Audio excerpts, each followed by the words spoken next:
Hello बच्चों, तो कैसे हो आप सभी। मुझे उम्मीद है आप सभी बहुत बढ़िया और बहुत अच्छे होंगे। अगर आप भी बीआरडी मेडिकल कॉलेज में एडमिशन लेना चाहते हैं तो बीआरडी मेडिकल कॉलेज में डायरेक्ट एडमिशन होना स्टार्ट हो चुके हैं। बीआरडी मेडिकल कॉलेज में बहुत सारे ऐसे कोर्सेज हैं जिनमें डायरेक्ट एडमिशन होता है। इससे पहले एंट्रेंस एग्जाम कराया जाता था, लेकिन इस बार 2026-27 सेशन से यहाँ पर एंट्रेंस एग्जाम को खत्म करके डायरेक्ट एडमिशन चालू हो गए। कौन कौन से कोर्सेज हैं जिनमें एडमिशन आपको मिलने वाला है, कब से फॉर्म भरे जाएंगे, कब लास्ट डेट रहने वाली है, क्या प्रोसेस रहेगा, कंप्लीट चीजें हम डिटेल में बात करने वाले हैं। अगर आप चैनल पे नए हैं तो चैनल को सब्सक्राइब जरूर करना, क्योंकि नर्सिंग गुरुकुल एक मात्र चैनल है जो कि आपको सारी इंफॉर्मेशन नर्सिंग पैरामेडिकल जेएनएम से रिलेटेड यूट्यूब पे प्रोवाइड कराता है। डिस्क्रिप्शन बॉक्स में टेलीग्राम और व्हाट्सएप ग्रुप का भी लिंक होगा, उसे भी ज्वाइन कर लेना ताकि फ्यूचर में कोई भी नई अपडेट आए आपको पहले सबसे मिल जाए। देखो, मैं बता दूं बीआरडी मेडिकल कॉलेज यानी कि बाबा राघव दास मेडिकल कॉलेज जो कि गोरखपुर में है, यूपी का बहुत ही अच्छा गवर्नमेंट मेडिकल कॉलेज माना जाता है।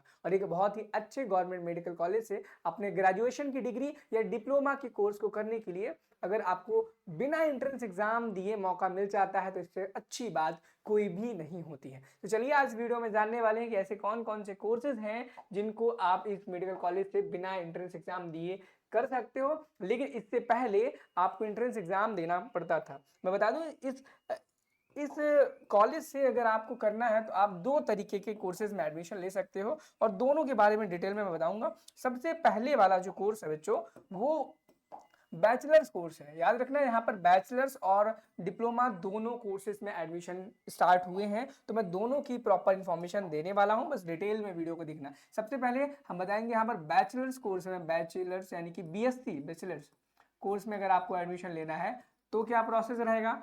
एंड अगर आपको डिप्लोमा कोर्सेज में एडमिशन लेना है तो क्या प्रोसेस रहने वाला है, कौन कौन से कोर्सेज रहने वाले हैं, कैसे होगा, पूरी कंप्लीट इंफॉर्मेशन जानेंगे। ठीक है, चलो सबसे पहले मैं बता दूं, आप इससे पहले जानते होंगे सीपेट नाम का एंट्रेंस एग्जाम हुआ करता था बच्चों। क्या? सीपीईटी, ये कॉमन पैरामेडिकल एंट्रेंस टेस्ट नाम का एंट्रेंस एग्जाम हुआ करता था, जो कि Atal Bihari Vajpayee medical university conduct कराता था। लेकिन इस बार से जो सीपेट का एग्जाम है उसका नाम बदल दिया गया। सबसे पहले कॉमन अलाइड हेल्थ केयर कर दिया गया। अब एबीवीएमयू ने डिसाइड किया है कि ये जो सीपेट का एग्जाम है, यानी कि उसका नाम चेंज करके कॉमन अलाइड हेल्थ केयर कर दिया, common allied health care entrance test कर दिया गया है। लेकिन इस बार पैरामेडिकल में डायरेक्ट एडमिशन होने वाले हैं, मेरिट के बेसिस पर होने वाले डायरेक्ट एडमिशन होगा। और ये बात कंफर्म है, 100% पक्की है, डायरेक्ट एडमिशन होगा ऑन मेरिट बेसिस। किस पर? मेरिट बेसिस, आपका एंट्रेंस एग्जाम नहीं लिया जाएगा। ठीक है। एंड दूसरा यहाँ पर जो डिप्लोमा कोर्सेज है, ये diploma courses already direct admission होते थे मेरिट बेसिस पर, जिसे यूपी स्टेट मेडिकल फैकल्टी के द्वारा एडमिशन प्रोसेस कराया जाता था। अब जो बैचलर्स का कोर्स है, जो CAHET वाला है, ये 4 साल का रहता है। ये चीज आपको पता है। बैचलर्स का अगर कोई कोर्स है तो उसका जो टाइम ड्यूरेशन रहता है वो 4 ईयर्स रहता है। क्या रहता है? 4 ईयर्स रहता है बच्चों। कितना रहता है? 4 ईयर रहता है। ये चीज आप जानते होंगे, 4 ईयर्स रहता है। लेकिन यहीं पर आपका जो ये डिप्लोमा कोर्स है यूपी स्टेट मेडिकल फैकल्टी वाला, ये 6 मंथ से लेकर के 2 ईयर्स तक के डिप्लोमा कोर्सेज अवेलेबल होंगे।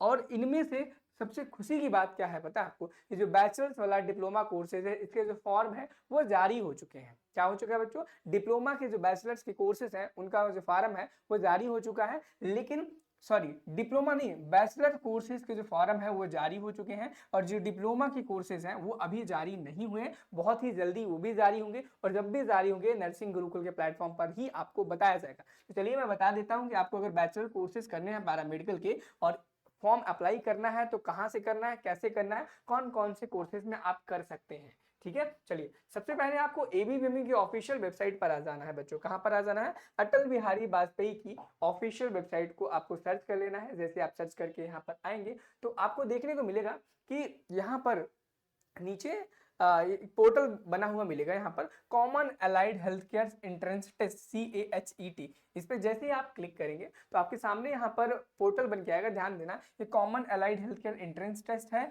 जो कि बैचलर्स वाला है, बैचलर्स यानी कि BSc वाला, बैचलर्स वाला। और यहाँ पर नीचे जो है मास्टर कोर्सेज यानी कि PG के लिए है। तो आप किस में अप्लाई कर रहे हो? बैचलर्स कोर्सेज के लिए अप्लाई कर रहे हो। तो आप इसकी जो इन्फॉर्मेशन बुलेटिन है यहाँ से देख सकते हो इन्फॉर्मेशन बुलेटिन को, एंड यहाँ से रजिस्ट्रेशन कर सकते हो अगर आपको फॉर्म भरना है तो। लेकिन फॉर्म भरने से पहले सारी इन्फॉर्मेशन ले लेते हैं, उसके बाद हम जानेंगे।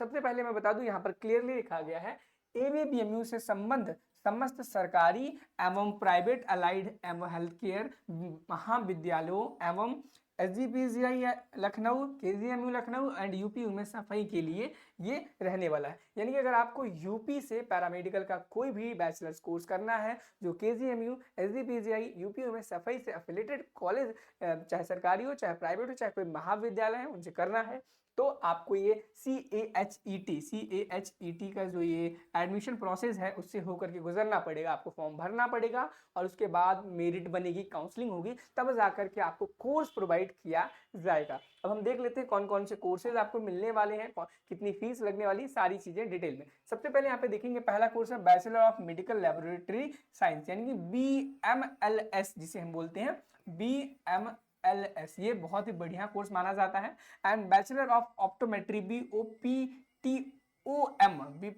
बैचलर्स ऑफ ऑप्टोमेट्री यानी कि आईज के बारे में यहाँ पर आपको बैचलर्स का कोर्स दिया जाएगा। ठीक है, bachelor of anaesthesia and operation theatre technology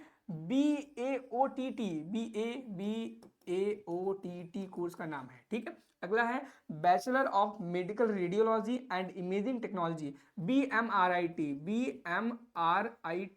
ये बहुत ही बढ़िया एंड ट्रेंडिंग कोर्स है BMRIT।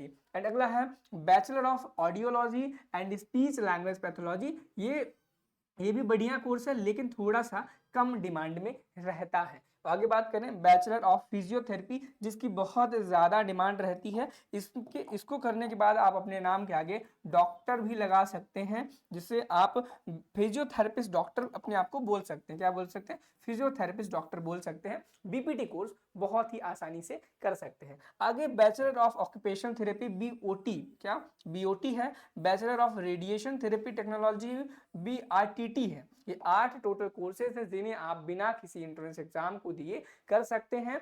और यहाँ पर आगे की हम बात करें, मेरिट जो है वो आपके मात्र क्लास 12 के फिजिक्स, केमिस्ट्री, बायोलॉजी के मार्क्स पर बनेगी और अदर सब्जेक्ट्स नहीं काउंट किए जाएंगे। अगर हम बात करें फॉर्म की उपलब्धता कब से, फॉर्म कब से भरे जाएंगे, तो 2 मई से आपके फॉर्म भरे जाना स्टार्ट हो चुके हैं। यानी कि आपके फॉर्म ऑलरेडी भरे जा रहे हैं। क्या हो रहा है? आपके फॉर्म ऑलरेडी भरे जा रहे हैं। एंड फॉर्म भरने की लास्ट डेट है जो 5 जून रहने वाली है बच्चों। क्या रहने वाली?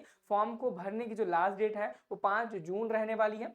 30 मई से 5 जून तक रात के 11:59 बजे तक आप अपने फॉर्म में कोई भी करेक्शन कर सकते हैं। और वेबसाइट पर जो बहुत ही जल्दी उसके बाद आपकी जो मेरिट लिस्ट है जिसमें आपको सिलेक्शन हुआ या नहीं हुआ उसकी जानकारी बहुत ही जल्दी दे दी जाएगी। जब भी इसकी पूरी जानकारी आएगी कि मेरिट की घोषणा कब हुई, उसकी पूरी इंफॉर्मेशन आपको हमारे इसी नर्सिंग गुरुकुल के प्लेटफॉर्म पे देखने को मिल जाएगी। अब बहुत इंपॉर्टेंट बात ये है कि भाई इस फॉर्म को भरने के लिए कितनी फीस हमें पे करनी पड़ेगी कैटेगरी वाइज, जैसे कि कुछ बच्चे जनरल के होंगे, कुछ OBC के होंगे। तो आप हम यहाँ पर देख लेते हैं, बहुत ही क्लियरली यहाँ पर लिखा गया है कि अनारक्षित अन्य पिछड़ा वर्ग UR OBC यानी कि अनरिजर्व कैटेगरी और OBC के अभ्यर्थियों के लिए पंजीकरण शुल्क 750 रुपए और अनुसूचित जाति, अनुसूचित जनजाति, SC ST PWD यानी कि SC ST PWD बच्चों के लिए, अभ्यर्थियों के लिए पंजीकरण प्रवेश पंजीकरण शुल्क 500 रुपया देना पड़ेगा। यानी कि 500 रुपये निर्धारित किया गया है। कुल मिला के कहने का मतलब ये है, अगर आप जनरल OBC कैटेगरी से बिलोंग करते हैं तो आपको 750 रुपये रजिस्ट्रेशन के नाम पर देने पड़ेंगे। वहीं पर अगर आप जनरल का तो बता दिया, अगर आप SC ST या फिर PWD कैंडिडेट हैं तब आपसे 500 रुपये रजिस्ट्रेशन फीस के नाम पर लिया जाएगा। आई थिंक आपको ये चीज क्लियरली समझ में आ गई होगी। एंड आप यहाँ पर आपका पोर्टल था, यहाँ पर रजिस्टर पर क्लिक करके आप अपने फॉर्म को भर सकते हैं बहुत आसानी से, किसी भी बिना दिक्कत परेशानी के। बाकी कोई दिक्कत परेशानियां आती है, कमेंट सेक्शन आपके लिए हमेशा खुले हैं। ठीक है, कमेंट सेक्शन आपके लिए हमेशा खुले हैं। कमेंट करके जरूर बताना, हम पूरी कोशिश करेंगे आपके हर एक कमेंट को पढ़ करके आपके डाउट को सॉल्व करने की। चलिए मिलते हैं नेक्स्ट वीडियो में। Thank you, have a nice day, bye bye.